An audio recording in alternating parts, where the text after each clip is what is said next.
Enjoy the panel. Thank you very much. How can we top that? We just need to leave now. Impossible. Okay. We don't. Okay. So, good morning, everyone, and welcome to our panel. As discussed, the idea is to sort of challenge the status quo when it comes to existing game business models for live service games out there. Now, as described earlier, my background actually comes from the music and film industries, where a lot of innovation has actually taken place when it comes to business models on that front. And I just cannot help but think that gaming is still very much somewhat behind on that front. Now, after having worked on that side for quite some time, then joining the gaming industry fully, today I am the moderator of this panel where we're going to be talking about the possibilities of having technology providers come in as co-publishers so as to enable game developers and publishers out there to actually release online multiplayer games. Now, why is that actually of relevance? The truth of the matter is, if you look at a lot of different statistics out there, you'll see that a lot of publishers kind of feel under pressure of having a bit more continuity when it comes to revenue generation. So games as a service, live service games, cross-platform gaming, you name it, all of that are basically genres that a lot of publishers who traditionally have not necessarily done any of that are looking into, because they're looking into having some sort of longevity in terms of revenue.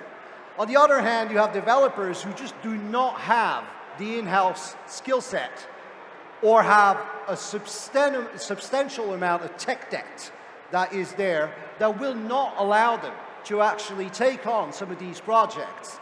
So to add it all to that, of course, there's the cost element. Working on an online multiplayer game does cost a lot of money, and then releasing it is actually just the start. So why not?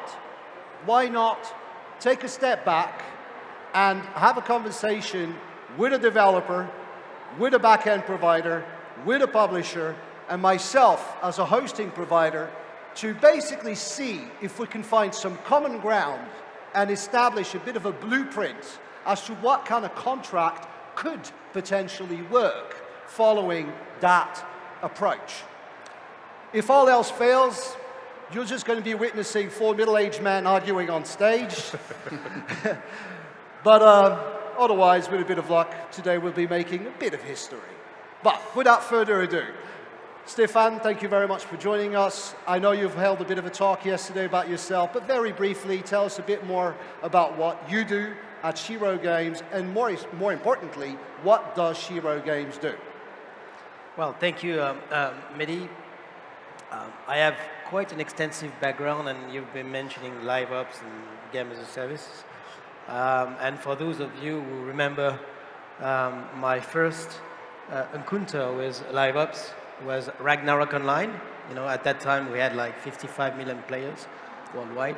So we run into, you know, what you're trying to put today here, which is basically how do you manage scalability? How do you manage, you know, backend and hostings, especially because at that time you only had metal servers, right? Yep. And every time you had like 10 or 15,000 CCUs more, you needed to, you know, create a new architecture. So it's back in the days, it changed a lot. Yeah. Shiro Games Yeah. and Shiro Limited, our publishing initiative, Yeah. we are obviously picking up this trend where most of the games we've seen today, they're obviously, as you mentioned, they need to extend their life cycle. They need to increase retention. Yeah. So they definitely need to have live ops. Yeah. So we need to define exactly what is live ops as a start. Yeah. And I would also say that we've been trying to push music and movie business model into gaming. Up to now, I don't think there's a lot of overlap, right? Yeah. Except maybe, you know, IP licensing between content. 100%. So, and as a publisher, Yeah.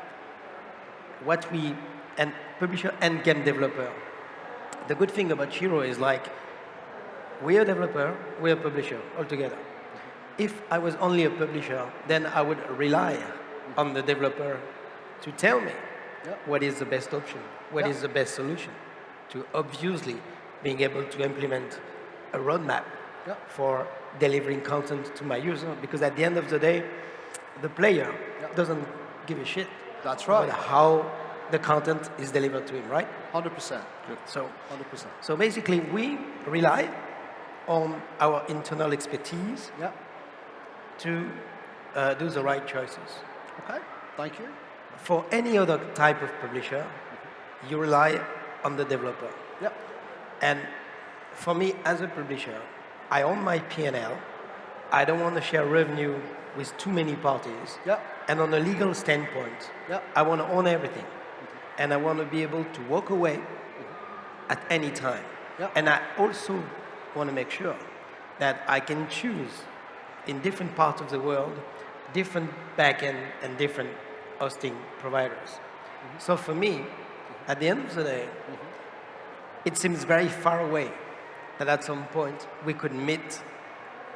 We'll get back to that. We'll get back to that. That's okay. I'm already looking forward to some of our debate right now. Thank you so much, Stéphane. Before we jump onto you, Darryl, I think just for the sake of sort of logic here, let's hear a bit more from Johannes about, you know, his role at NARC and what NARC is up to, please. Hi, thanks Mehdi for having us. NARC is a Maltese-based MMO studio, so we have our goals set high. We are looking for a potential game that will last decades as a service game, and thus are trying to work on the whole infrastructure on a bit of a different scale, looking forward how to develop it and how it can be developed over the decades of us running the game, basically. So it's more of a plug-and-play kind of model where we can exchange models that need to be exchanged. For instance, if we don't like Unity anymore, we can go to Unreal or something similar like that. Obviously, it takes work, but the groundwork has been laid for that in our now 6 years of pre-production. 6 years of pre-production with a very senior team is not cheap. And so we had to find some ways to raise money, not from publishers, but mainly from VCs and angels. And we're still alive. My salary still gets paid, so we're not that bad. Good to hear, good to hear. Thank you very much. And finally, Darryl, can you please tell us a bit more about RallyHere? And for the untrained, you know, people out there who are not familiar with, you know, on sort of back-end technology for online multiplayer games, can you just inform the audience, please, as to what a back-end solution actually is and what it actually does? Sure. So first of all, RallyHere is a fairly new company that started approximately 2 years ago. We were formed out of Hi-Res Studios, and kind of give you a little bit of history. That Hi-Res Studios even came from a SaaS business prior to that. That was for retail software. So with that said, there was a real belief in that company that we wanted to be games with a core back end that could run the game in a SaaS type solution. So 12 years ago, Hi-Res Studios built a core back end for its own games, Smite, Paladins, several other titles as well. So 2 years ago, we decided that we went out and looked at other back-end providers and saw that we feel like ours is as good or better than anyone else's out there. So we decided to start offering that solution to other game studios moving forward. So what is a back-end from a multi-game, from a multiplayer game perspective? It is account management, it is player management, it is inventory, it is everything to do with sessions, it is matchmaking, it is orchestration, it can be live op tools, that all your tool sets are interconnected in with those other database type items so that you can keep track of this stuff, make changes on the fly, make changes by scheduled things. So you don't have to worry about things whether or not you want, Halloween is coming up, you want to put out a special for Halloween with maybe some skins or some other type of thing specifically for Halloween. You don't want to have to be there at midnight on Halloween to shut that down. You don't, so you put it in a scheduler and all those items become available to you. They pull back at the appropriate time. Changes are made on the fly, like I said, etc. The last thing is around analytics. We have all the data, so how do you want to go and determine how your game is doing, how your sales are doing, etc. So all of those things wrapped together and more is a back-end solution. Yeah. And then there's even more things that interconnect into that, such as social systems and friends and things that you need to handle those things, such as toxicities and all those things that we may not be the best at, but we partner with those companies to bring those systems into the back end as well to make it easier, faster, for you as a studio to get to whatever that next level is, whether that's publishing, whether that's a play test, whether that's alpha, whether it's live. The sooner you can get live, the better, more successful you have the chance to be. Thank you very much for that. And just before we take it to the audience, because I think it's only fair for us all here on the panel to know who's in the audience. So yes, I am the moderator of this panel right here, right now, but I'm also wearing the hat of the hosting provider, AKA the party that provides servers and actually enables access to players on a global scale when it comes to, you know, the multiplayer aspect of any given game that has that sort of nature. Now, that being said, please raise your hand if you're a developer. Thank you so much. Okay, please raise your hand if you're a publisher. Okay, all right, thank you so much. Now, so now that we know a bit more sort of roughly who's in the room, I want to go back to a little comment that you made during your intro, Stéphane. Well, you said that in typical settings, because you have the luxury of having an internal development team, although, well, you're also working with some third parties, but let's focus on the internal team. You have the luxury of having all of that happening in-house, the publishing operation and the development operation, right? But you said that traditionally, publishers would rely on developers to tell them what would be best in terms of back-end and hosting solution for online multiplayer games. Is that, in your mind, what the core purpose of a developer is? I know where you're coming from. I mean, again, if you look at every service providers, they all come to see you and they tell you, look, my solution is going to save you time. Yeah.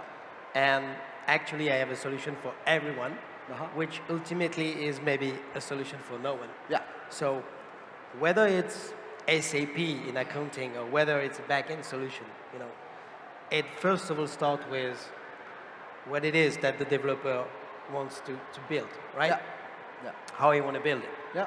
What are the talents, you know? And I was saying that to you yesterday. I said, most of the time, you recruit, you know, network engineers, and they're coming from AWS, and at the end of the day, you're stuck with what they know about AWS or Azure.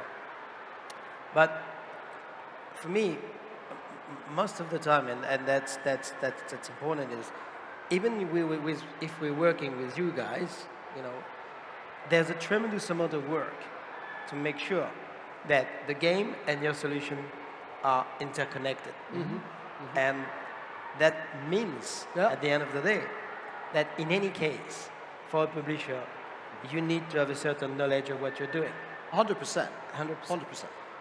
And we've been discussing cases, Helldivers 2, other games, where suddenly we believe that a lot of developers are not ready for that, or that they're missing something, or they absolutely had no idea of how important it was for scalability, for launching the game.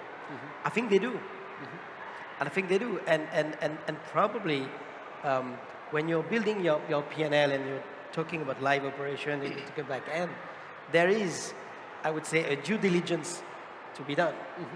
But it's evolving so fast. Yep. And at the end of the day, usually this due diligence is done at the very end of the production. And at the very end of the production, you're like, okay, how much money I have left, to do it. 100%. So most of the time, you see, look, I'm going to do it like cost effectively, small, and see if it holds and if it stays and if it doesn't crash, right? So there's one thing. The other thing that you were mentioning about player account, matchmaking and everything, I mean, a lot of time, if you go onto Steam or if you go onto other platforms, Yeah. it's included. Yeah. It's all inclusive, right? Right. So for us, for Shiro, Yeah.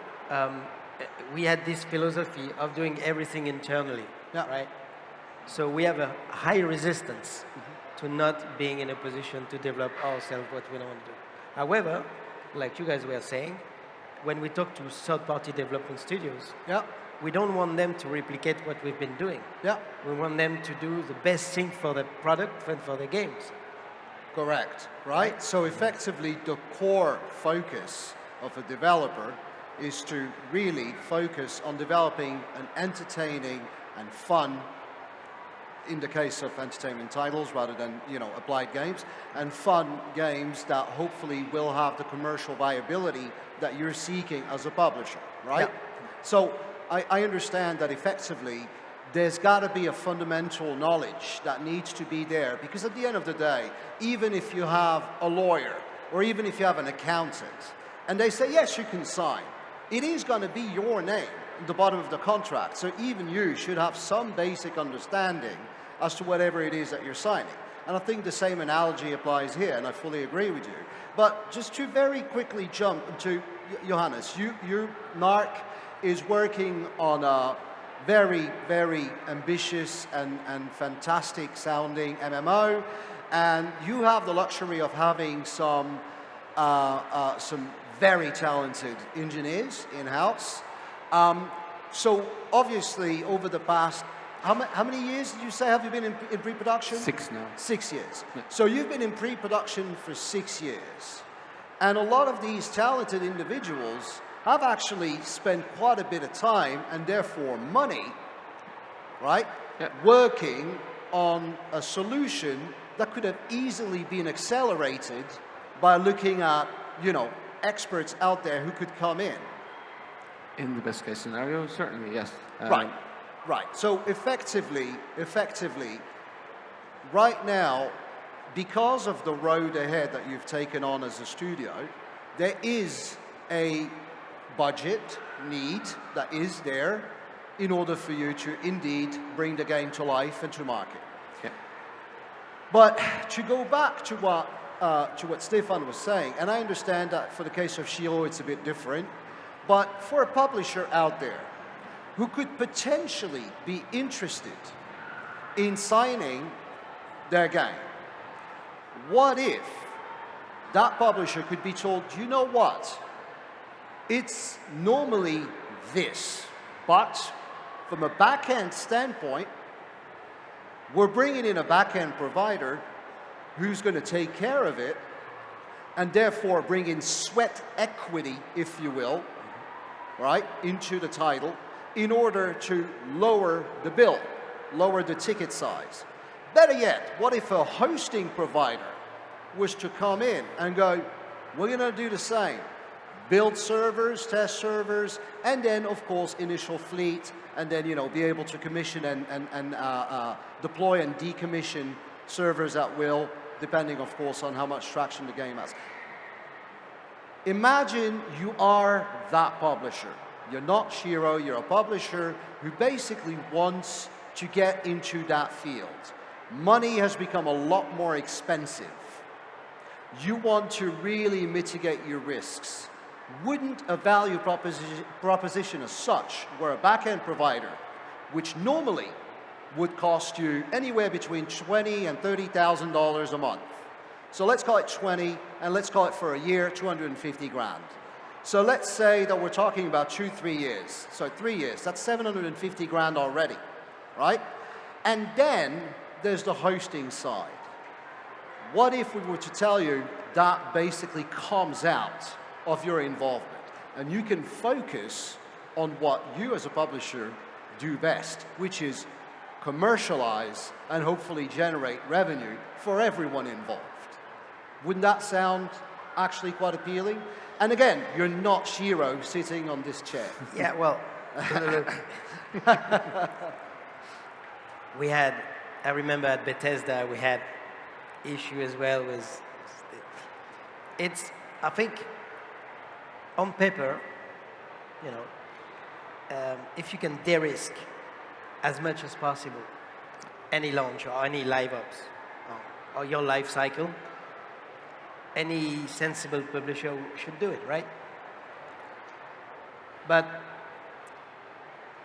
the live ops is so much at the heart of the game and the development, and therefore the budget and the money.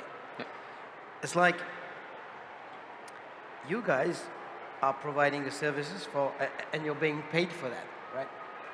And I don't see how a publisher could, like, mentally think that this is a cost that they want to remove, to de-risk from their budget, because those guys have the willingness to take a more active part in the gaming thing. Could be true for one game, one company. You know, most of the free-to-play business and the MMO operators at some point, you know, they really want to kind of have a very strong partnership. And I firmly believe that I do remember that tech is going so fast. At some point, you need to have guidance. You need to have guidance. And again, as a developer, I would rather do that kind of deal altogether and get the publisher out of it and make sure that the developer would do it on their share. You know, and that's pretty much, I would say, the best road, because at the end of the day, you know, your solution and the game are so intricate that right. it should be kept in the developer's hand, right? It should not be a publisher's decision at the end of the day. So you're bringing you guys into the project, and the publisher needs to take the project as it's been designed by the developer, the backend guys, and the hosting service. I think that solution, the way, could work, you know. But as a publisher, on a case-by-case basis, and because we are pretty much, you know, highly following the same rules, or at least we apply the same rules to a lot of developers we're working with, I think it's kind of unlikely that suddenly it could become very, very interesting for us, unless in two cases, like I said, one game, one company, and a development stuff. So you guys should better invest in studios than trying to seduce publishers, right? Yeah, I mean, that's one angle, but to be honest, I think effectively the problem with the suggested approach right now is that you're not removing the financial obstacle that this represents for publishers out there whose vaults are running low. And the idea is to try to find a solution that could basically help offset a lot of these things. Because, for instance, if we're talking about, you know, Darryl, what you guys do at RallyHere, right? Obviously, you offer a full back-end solution, but it's also granular and modular, depending, of course, on the needs. And that obviously has a set financial value, right? Obviously, if a developer like you, Johannes, would want to use that as NARC, it would normally cost them X per month, right? Yeah. Now, because this is effectively an investment, what if the likes of RallyHere, a back-end provider, was to be part of the process from a strategic standpoint when it comes to the whole back-end of the game and the live ops element, and actually assess the financial value that would be attributed to it, minus the traditional margin that they would normally apply, and keep a very, a reasonable margin to keep the lights on, because there is such a thing as inflation, and at the end of the day, this is, still an investment, right? So there needs to be some sort of an ROI, right? Is that something that you, as a back-end provider, and you as RallyHere, Darryl, that would consider doing before, in order to sort of help, Absolutely, and we have started doing this very recently as well, in that, some of the other issues that are involved with this is taking a piece here and a piece here and a piece. We are modular, but that does create some obstacles when you have a modular from here, and you've got authentication here, and you got inventory here, and the more those things are intertwined, the better your system is going to run from a speed perspective, but also from being able to report on those things and see what's happening from your back-end perspective. But back to your real question there is, absolutely we're willing to talk with these vendors before, or these studios before they get to that point of, I haven't found a publisher, so let me help you get there. Because we do have those relationships with the publishers 100%. as well. Yeah. So, but we can help you get there faster, show things to that publisher. In our opinion, it makes you more attractive to the publisher because you're further along than what many people are. And we help you along the way because we are invested at that point in you and want you to be successful, because without your success, we're not successful. 100%. And that's our philosophy. We want to make every game we support to be successful. See, he's on my side. Is what? He's on my side. No, not at all. No, actually, but just to follow up upon that, Johannes, obviously you're working on some of these things in-house, and it's cost time, it's cost money, and obviously that's still going to be an ongoing process. Sure. But should there be a middle ground that could help accelerate the status quo for you and your teams with regards to finalizing all things back-end related, is that an avenue that that NARC would be willing to consider, particularly because, and this is also applicable to you, Mr. Publisher who refuses to play ball, there are plenty of studios and publishers in recent months, I'm not going to mention any names, I'll let you compute who these are. Some of these things happened in fall last year, others a bit earlier this year, where very smart people went on and did their thing. Following the traditional model where the developer is the developer, the publisher is the publisher, and then all the tech around it are just external vendors. And yet, fiasco happens when it comes to catering to their player bases, right? These are very smart people, just like hopefully all of us around here in this room. But they still made mistakes. And effectively, going back to you, Johannes, even if you can build technology, the fact that you don't have actual control over some of the occurrences that might happen on the network, isn't that already going to be a massive potential risk?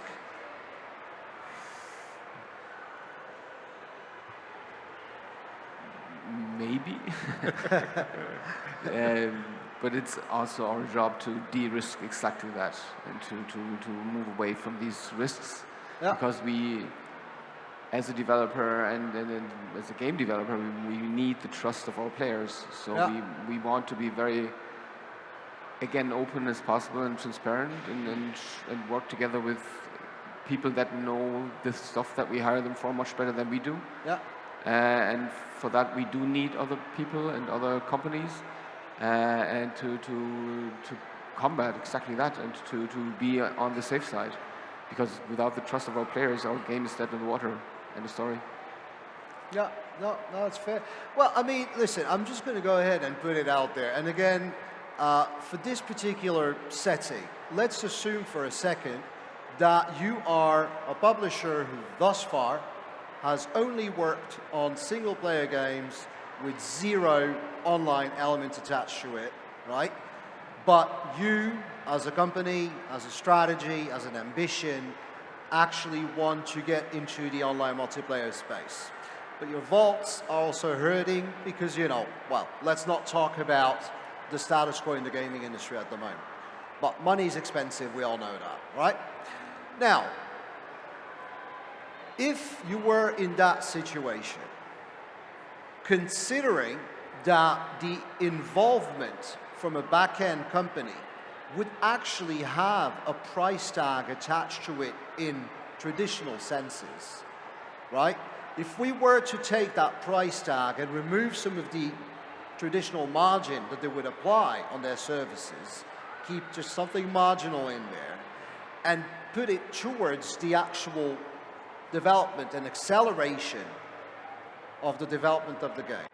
And if, on the other hand, you have a hosting provider who basically tells you, okay, at a certain point, you're doing all your magic as a publisher, you're going to do your forecasts, you're going to take a look at similar titles and how they've done, and blah, blah, blah, blah, blah, and then you're going to basically start determining, okay, what's the worst case scenario, what's the, you know, what's hopefully what's going to happen. Anyway, with all of those scenarios, we can identify a financial value whereby the hosting provider could allocate resources as well, which also would have a financial value. So for the sake of simplicity, just to make it very simple, let's say NARC is looking for, I don't know, 2 million, right? 2 million euros. Now, let's say that the back-end provider tells you, okay, for this particular project, the back-end is normally would cost you X. But because we're coming in as an investor, we would basically lower our price margin. And let's say, what did we say, 2 million? So let's say that the back end would normally cost you 200,000, right? 200,000. What is the percentage of 200,000 in correlation to 2 million? It's basically 10%, right? So just to make it very simple, right? And then the hosting provider, same equation, worst case, what we're hoping for, best case, associate actual values, and again, follow the same logic where you basically look at a percentage. Now, all of a sudden, let's assume for a second that the hosting for the first, whatever, year, whatever, depending, of course, on what we're talking about, this is complex. I'm not saying it's simple. But let's assume for a second that for a first year, we basically commit to, all right, this is the potential best scenario, and of course, if you need to deploy more or decom or whatever, that's fine. But this is effectively the value that we're bringing in onto the, onto the table. All of a sudden, between 200,000 and, I don't know, call it 500,000, right, from a hosting standpoint, all of a sudden, your investment is not 2 million anymore, it's 1.3. So, by saying that you wanted to make it very simple, you're making it very complicated. All right. Right? I don't think it's very difficult to think about project management and publishing this way. You start thinking this way when you're running into problem. And you start thinking this way when you launch the game, and if it's successful, Yeah. whether it's 10%, 2 million, Yeah. you don't care. You're going to scale with Yeah. it. And the question is, how agile can you be in terms of delivering the right thing that works, delivering obviously a back-end solution that makes a player feel safe, Okay? That probably gives the player the ability to play with their friends with no issues, nothing, which is very, very important. But that's the core of the project at the very beginning, you know? That's what I'm saying is why would, and again, you know, if I follow your methodology, then what you propose doing with the backend and the hosting solution, I could do is anybody getting in, like a localization provider, for example, where, you know, I'm crunching out DLCs and additional content. Why? I could talk to the localization guys and say, hey, look, I have this deal with my backend solution. Do you want to do it as well? And at the end of the day, you have this notion of investing partners in an ongoing project, which at some point in some months would cost this, and other months would cost that. For me, and even on a legal standpoint, it's going to be very complicated to manage that as a publisher. And I'm always saying this, I think a publisher knows a few things, but doesn't have to, and it's getting more and more complicated, but the way we're working with our studios, we're very hands-off. It's their game, it's their vision, and they need to be responsible, and it's written in the contract. They need to be responsible for the hosting provider, for their back-end solution. It's black on white within the contract. So, but again, it's interesting what you're saying, because I could be in a position where my game cost me, I've been over budget, right? I'm like very short, and I need to bridge, and I need to discuss with those guys and say, okay, guys, you know, I have no more money. Can we find a good setup so that everybody will be happy right after launch? Maybe it's a solution. Yeah, I mean, listen, I think at the end of the day, we're looking into trying to stimulate and really sort of bring back, you know, just sort of try to think outside of the box, because, you know, more and more publishers now are seeking, for example, full recoup before any revenue share. Right? It depends. And I'm not going to mention any names or whatever, and that's not the idea. But effectively, this is something that, let's be honest, it can be very, very destructive for studios whose vaults are running low. Right? Yes, but when you're doing live ops and when you're doing additional content, I believe, and this is what we're doing, I haven't been seeing contracts where you don't give a bit of a rev share to finance the ongoing content creation after launch. You have this. I mean, we are releasing a part of the rev share to the developer so that they can keep working on content. Even if you have a content plan that you've been defining before launch, where you say, okay, I have 6 months of content ready to go, you know, at every stage of the, but you need to do that now. I mean, live ops means that the studio need to get money to keep on working on the game. And so the 100% recoup at launch is less and less realistic. 100%, in the live ops stuff. So, but you're right. I mean, again, and it's very interesting, your question. It's very interesting to meet you guys, because you're right. Those guys can make or break a game, right? In terms of success and launch, and we saw that. So, and on top of that, they have access to metrics, they have access to, obviously, business intelligence, data, and I do remember that when we were picking up, you know, back-end solutions or hosting providers, well, basically, we were trying to get as much information as possible on what's happening and how we deliver the content to the player. Okay. I mean, Johannes, and effectively, you know, what Stéphane is saying is that from his perspective, he'd rather see that possible arrangement between a back-end provider and a hosting provider with the developer rather than with the publisher. Is that something that you, as a developer, as a studio, would actually value? I mean, effectively, kind of makes sense, because it would be an extension of your staff in many ways. I think we kind of insist on that actually. I think it's what we insist on this. It is this will be within our reign, and we do want those numbers. We want the responsibility on our side. Plus, we are actually more shifting towards self-publishing. So, publisher would be more in a investment scenario rather than a direct publishing scenario. But we're still open to discussion in general. But that's where we came from, and as our former founders and senior staff, they did these kinds of jobs prior to that, and self-publishing is more of a focus for us. That's why we will be doing this all ourselves to some extent, as in that we will have the responsibility for that. But at the same time, we will be more pursuing like the EA model and have a lot of outsourcing studios working with us. But in the end of the day, it's our responsibility.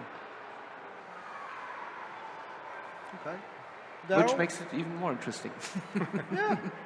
Actually, to be perfectly honest, I've not even thought about it from that perspective.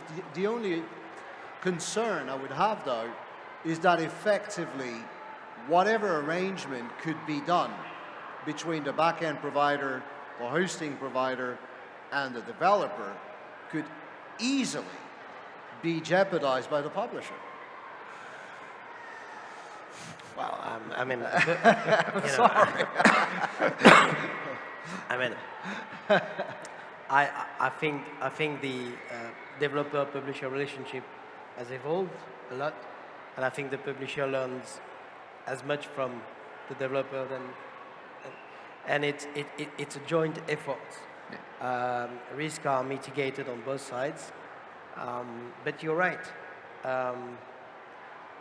and you again, it's always difficult to speak about cases and stuff, and we don't want to, but we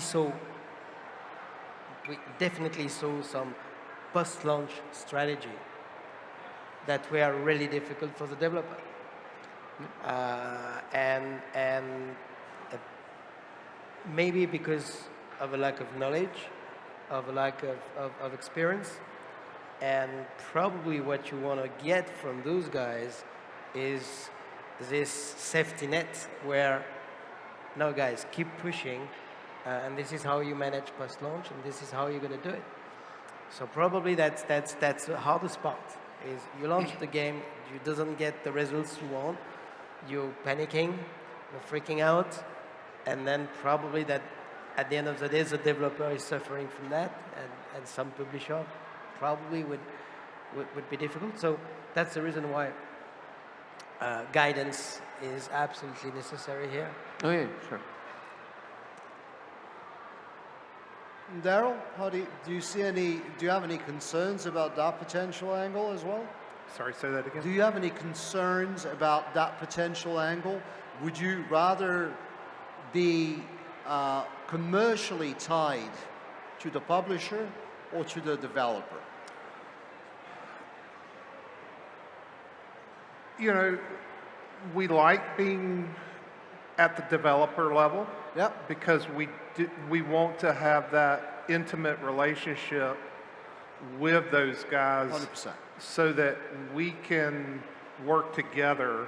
We have that experience in publishing games ourselves, but we want to get the game out and be successful.